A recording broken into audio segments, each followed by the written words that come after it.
झिंझिण्यांपासून त्वरित आराम मिळवा. सेन्सोडाइन रॅपिड रिलीफ बरोबर.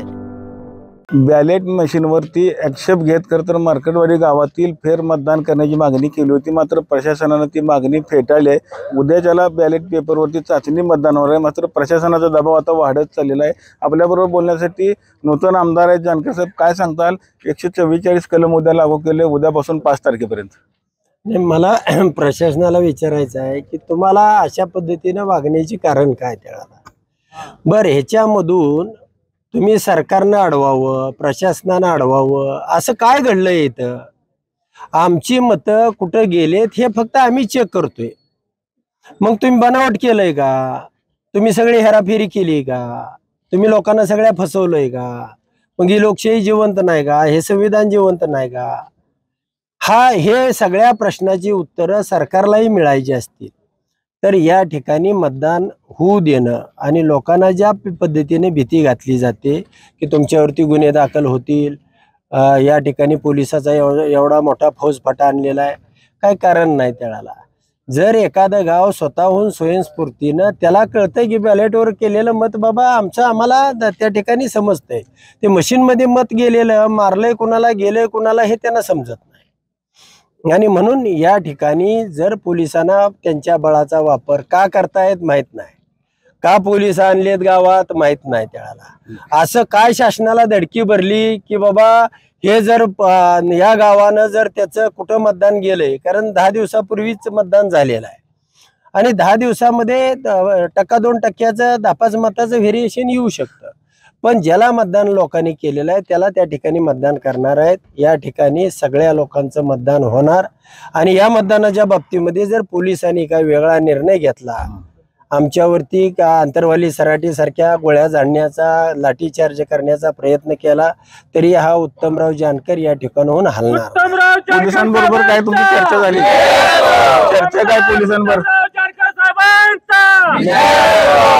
त्यांचं एकच मत आहे की फार वरिष्ठ लेवल पासून दबाव आहेत.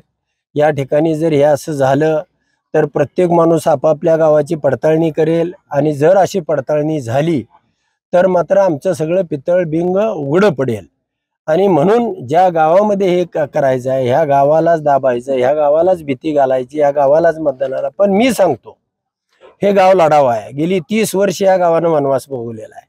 अनेक उन्हाळे पावसाळे ह्यांनी खूप बघितलेले आहेत आणि अनेक वेळा अन्याय पण सोसलेला आहे, तरी सुद्धा हे गाव कधी डगमगलं नाही. हजाराच्या फरकाने मला प्रत्येक वेळेला लीड दिलेला आहे आणि असं हे गाव स्वयंस्फूर्तीनं उठलेलं आहे आणि त्यामध्ये त्यांनी पडताळणी केली. असा शासनाला काय फरक पडणार आहे? उद्या गुन्हे देखील दाखल करणार असं पोलिसांनी सांगितलं सगळ्यांना. नाही, गुन्हे दाखल करायचे असतील तर पहिला गुन्हा उत्तमराव जानकर वरती दाखल करावा लागेल आणि त्यानंतर कुठल्याही गावकऱ्यावरती गुन्हे दाखल करू द्या, त्याची जबाबदारी ही उत्तमराव जानकरांची असणार आहे. गावानं जे निर्णय, गावाबरोबर उत्तमराव जानकर आहे, पण मी आमदार असून सुद्धा त्या गावाची इच्छा आहे, त्या गावाचं मत आहे की या ठिकाणी तुमची हेराफेरी झालेली आहे, आम्हाला आमचं मतदान करून बघायचं आहे.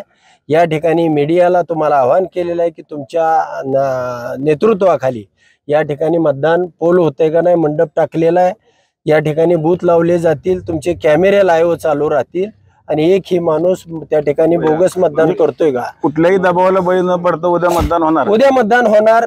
जग उलतं पालतं झालं, गोळ्या घातल्या तरी लोक त्यातून जाऊन रक्तबंबाळ अवस्थेत मतदान करणार. आपण बघितलं असेल की उद्या कुठलाही दबाव आला किंवा आंतरवाली सरासारखी जरी घटना घडली तर उद्या मतदान होणार असल्याचा दावा देखील आता आमदारांनी केलेला आहे. माहेश्वरातून कॅमेरामन जगदीश रवी लवेकर, TV9 मराठी. झिंझिण्यांपासून त्वरित आराम मिळवा. सेन्सोडाइन रॅपिड रिलीफ बरोबर.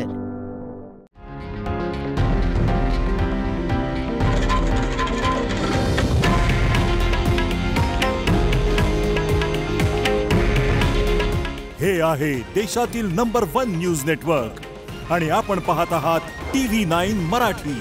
काळजी तुमची, हित महाराष्ट्राचं.